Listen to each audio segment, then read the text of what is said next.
Bienvenue au fil du Tao, à l'écoute du chant des mutations. Chaque mois, je vous propose de vous laisser inspirer par les hexagrammes du I Ching pour épouser votre propre mouvement intérieur. Le I Ching, c'est un vieux livre chinois, à la naissance du yin et du yang. Parmi les grands classiques, il est celui qui décrit une représentation du changement. Il décrit ce changement par 64 figures archétypales que sont les hexagrammes et qui sont composées de yin et de yang en mouvement. J'ai découvert cette représentation il y a plus de 30 ans et je me suis passionnée pour ce livre, pour les figures archétypales que sont les hexagrammes et surtout pour les ressources subtiles qu'ils activent à l'intérieur de nous, surtout lorsqu'il s'agit de traverser une période de crise, une période de transition ou tout simplement aussi lorsque nous souhaitons ardemment honorer nos élans intérieurs profonds. Dans ces vidéos, je me fonde sur le calendrier chinois, le Tongshu, pour identifier les hexagrammes associés au mois qui nous concerne. Et puis, j'essaye de vous livrer, avec les moyens du bord, la beauté que je perçois du mouvement qui anime ces hexagrammes. Et bien sûr, j'essaye de vous aider à activer les ressources utiles pour cheminer avec le plus de justesse possible. Je vous souhaite une belle écoute et bien sûr, je suis toujours heureuse d'avoir vos retours, ne serait-ce que pour continuer à progresser dans cette aventure. À bientôt.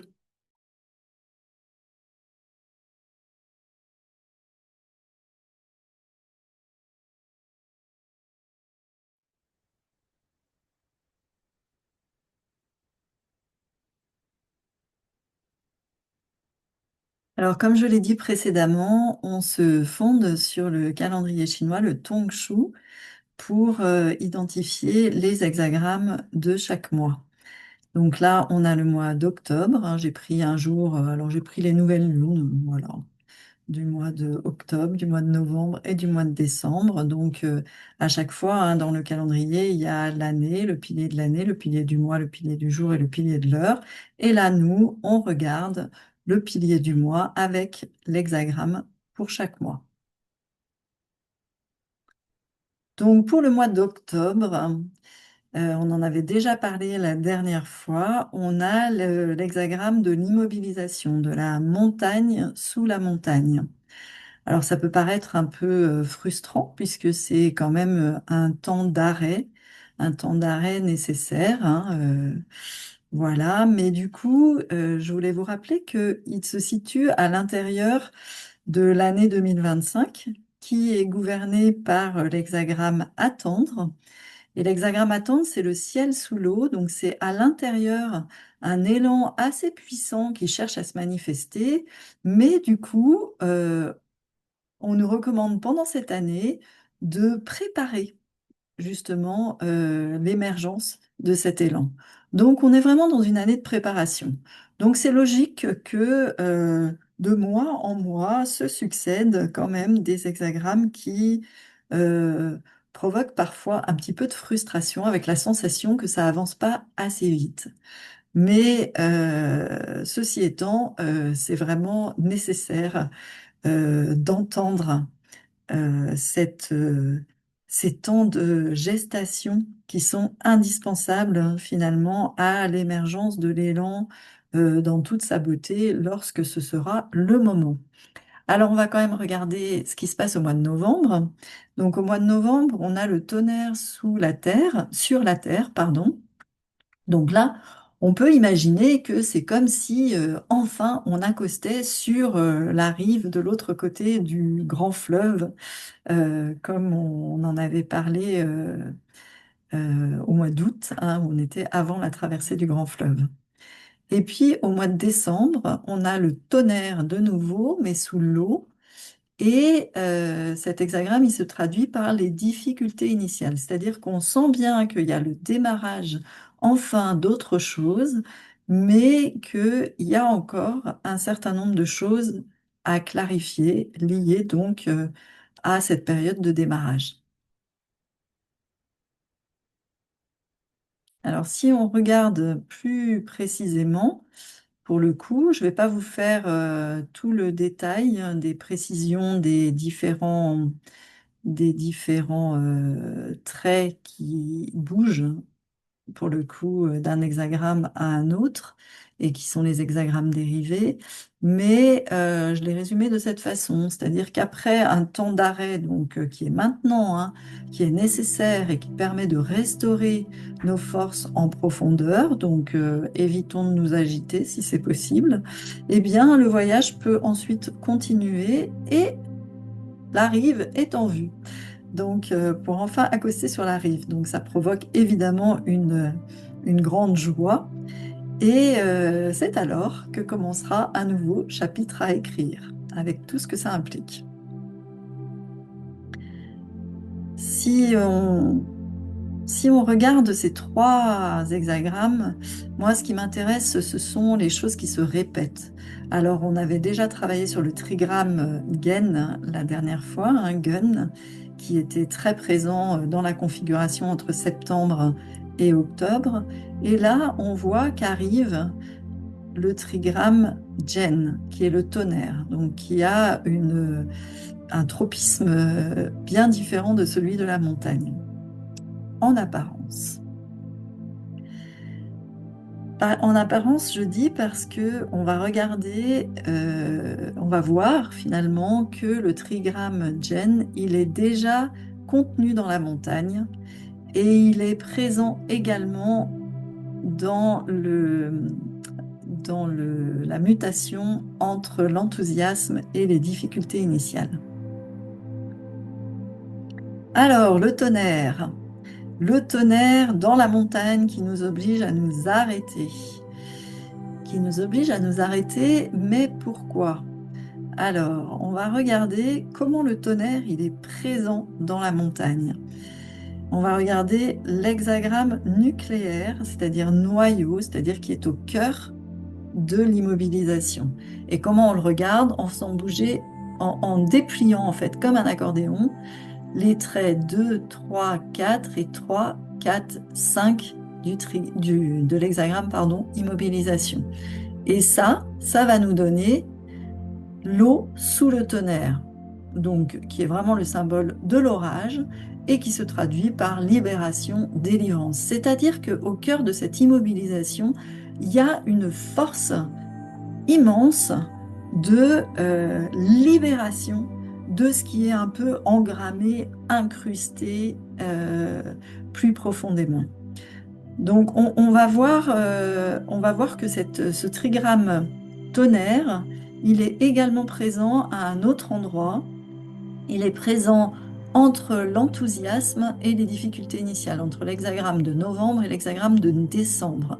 Il est présent à ce niveau-là, quand on regarde comment on passe de l'un à l'autre, au premier niveau, comme ça, où là, quand on fait bouger ce trait-là, on obtient Gen sous Gen, le tonnerre sous le tonnerre. Et c'est vraiment, du coup, le symbole de ébranler, de redémarrer quelque chose de très, très, très puissant. Donc, il ne faut pas croire que derrière cette immobilisation apparente, il n'y a rien du tout qui se passe. Pas du tout. Et d'ailleurs, vous devez le sentir à l'intérieur de vous. Il y a vraiment des choses qui cherchent à s'exprimer de manière très, très forte. Et il y a une vraie ressource là à activer à l'intérieur. Un autre hexagramme sur lequel j'ai envie de revenir, c'est un hexagramme qu'on trouve en dérivé de ce trait de passage entre immobilisation et enthousiasme. Au troisième trait, là, quand on fait bouger que celui-là, on n'a que du yin avec du yang en haut. Et cet hexagramme, il s'appelle l'usure. Il s'appelle aussi stripping en anglais, qui se traduit par décapage. En fait, c'est comme si il y avait des choses justement qui étaient un peu engluées, qui étaient un peu collées et qui nous fatiguaient profondément. Et que ces choses-là, eh ben, il fallait vraiment les éliminer pour pouvoir retrouver de la vitalité. Cet hexagramme usure, on le retrouve aussi à un autre endroit. On le retrouve dans au cœur de difficultés initiales du mois de décembre.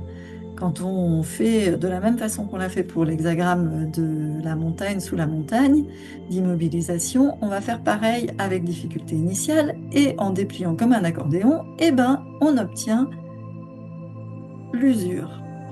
Donc, c'est comme si, dans cette histoire, il y avait vraiment la nécessité de prendre conscience de cette force immense qui se trouve à l'intérieur de nous pour vraiment nettoyer encore ces vieux comportements, ces vieilles habitudes, ces façons de réagir voilà, qu'on a eues depuis des années et qui vont nous encombrer en fait dans, dans l'émergence de ce qui souhaitent advenir.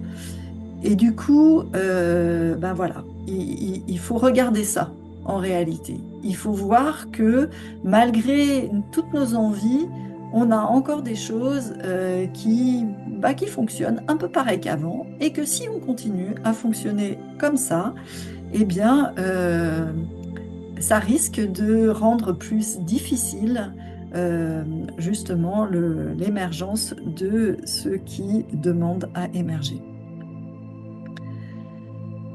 Là, ça me fait penser bien sûr au chaudron. Je ne sais pas si vous vous souvenez, pour ceux qui ont vu les vidéos précédentes, on avait activé le chaudron juste avant la traversée du grand fleuve pour à la fois lui confier là où on voulait aller, notre vision, mais aussi tous nos vieux schémas à recycler quelque part et à alchimiser. Et là, on est dans une phase où justement, on décolle un peu les morceaux qui sont un peu difficilement décollables, on va dire. Et que du coup, il faut utiliser cette force du tonnerre pour éviter de se fatiguer.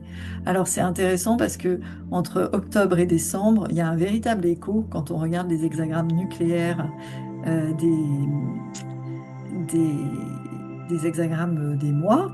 Je vais m'en sortir. Voilà, puisque là, donc, on a voilà, ces deux terres, les couleurs parlent d'elles-mêmes, on va dire, hein. Et donc, je voulais souligner un peu cet écho, voilà, pour souligner que la force du tonnerre et de l'eau sont très importantes là à activer, à accueillir à l'intérieur de nous pour pouvoir justement faire cette œuvre de transformation que fait la Terre, du coup, puisque c'est un de ses rôles que de transformer comme là en compostage en fait, hein, avec l'humus. Et du coup, pour vous accompagner pendant ces mois d'octobre à décembre, eh bien, j'ai pensé à deux élixirs floraux qui peuvent être intéressants. L'élixir floral d'oignon dans un premier temps, pour, dans cette idée aussi de continuer à éplucher les différentes couches. Voilà, un petit texte que je vous lis extrait des élixirs floraux de Philippe de Roide aux éditions d'Eva. Donc la force embryonnaire contenue dans le bulbe d'oignon s'est élevée avec élan et vigueur vers le haut à travers un processus sulfurique intense. Alors il se trouve que ce processus soufre, c'est justement une des étapes du processus alchimique, hein, donc ça nous rappelle le chaudron.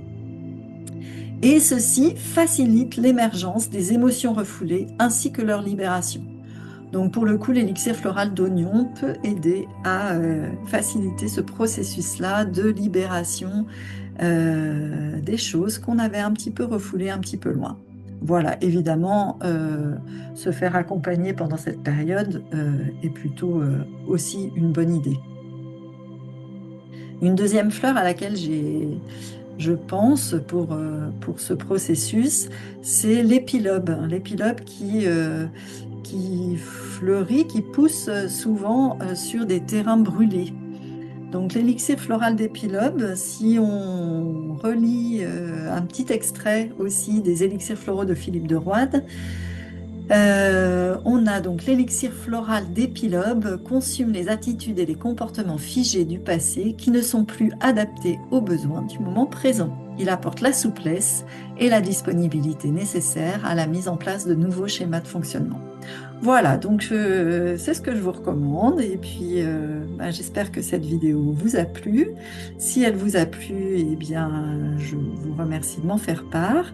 Si il y a des choses que vous aimeriez, voilà, où vous êtes un peu déçu, où vous êtes un peu en attente, je vous remercie aussi de m'en faire part. Voilà, si je peux vous apporter quelque chose, que c'est dans mes moyens et dans le temps imparti, je le ferai avec grand plaisir. Je vous dis à très bientôt. Bye bye.